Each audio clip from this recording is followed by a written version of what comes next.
SVC ஆதித்யார movies தயாரிப்பில் ஷங்கர் இயக்கத்தில் ராம் சரண் நடிக்கும் கேம் சேஞ்சர் ஜனவரி 10 முதல். குக்கரி சேனலை பார்த்து யார் வேணாலும் சமையல் பண்ணலாம். ஆனா சுவையான சமையல் பண்றது எப்படி?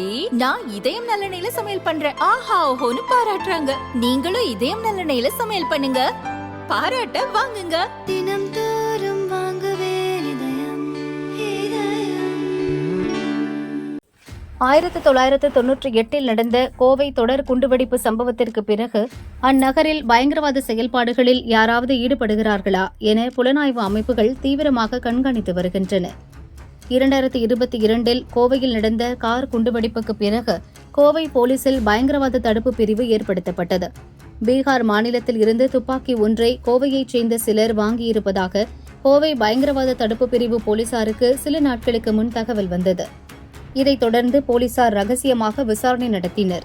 சில இளைஞர்களை கண்காணித்தும் வந்தனர். கோவை பீளமேடு அடுத்த வினோபாஜி நகர் பகுதியில் வசிக்கும் இளைஞர்கள் சிலர் துப்பாக்கியை வாங்கியதும் பீளமேட்டில் உள்ள ஒரு வீட்டில் துப்பாக்கியை மறைத்து வைத்திருப்பதும் உறுதியானது.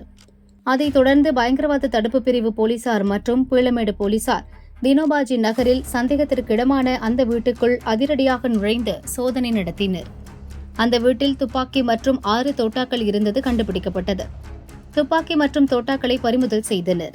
அந்த வீட்டில் 3 பேர் இருந்தனர்.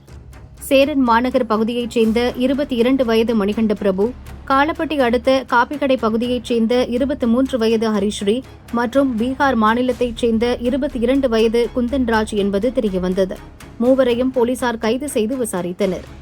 கைது செய்யப்பட்ட மணிகண்ட பிரபு ஒரு இந்து அமைப்பின் பொறுப்பாளராக இருப்பதாகவும் IT நிறுவனத்தில் பணிபுரிந்து வருவதாகவும் முதற்கட்ட விசாரணையில் தெரியவந்தது என போலீசார் தெரிவித்தனர். பீகார் மாநிலத்திற்கு சென்று இவர்கள் துப்பாக்கி மற்றும் தோட்டாக்களை வாங்கி வந்ததும் தெரியவந்துள்ளது. எதற்காக துப்பாக்கி வாங்கினர், ஏதேனும் சதித்திட்டம் தீட்டியுள்ளார்களா என்பது குறித்தும் கோவை பயங்கரவாத தடுப்பு பிரிவு போலீசார் தீவிர விசாரணை நடத்தி வருகின்றனர். புத்தாண்டு நெருங்கி வரும் சூழலில் கோவையில் துப்பாக்கியுடன் 3 இளைஞர்கள் பிடிபட்ட சம்பவம் பெரும் பரபரப்பை ஏற்படுத்தியுள்ளது.